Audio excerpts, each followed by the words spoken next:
Hello everybody, in today's video I'm going to show you how to stake Mbox tokens. Mbox is a play-to-earn gaming ecosystem that uses Mbox as its native token.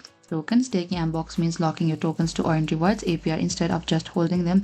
You can stake either on a crypto exchange, easy for the beginners, directly inside the Mobox platform DeFi method. So let's go step by step for the PC users. First, open any of the web browser that you prefer. In the top, there's an address bar. Type down mobox.io and enter it here. And make sure to log into your Mobox account here. Simply go to the earn section.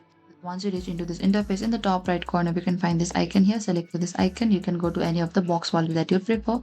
As I'm going to select one of the BNB here, look at the top menu bar and you can find this earned menu here. You can either receive or transfer. You can find all of this transaction here. Sometimes it shows as a simple, and you can earn the rewards. Rewards accumulate over time. You can claim or compound them. This method may require BNB for the gas fees if using BSC network. Always enable to FA on exchanges. Check the APR percentage before staking. Understand lock periods before choosing locked staking. Never share your private keys.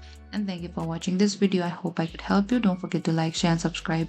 And if you have any queries or confusion, please comment down below and we will reach out to you very soon.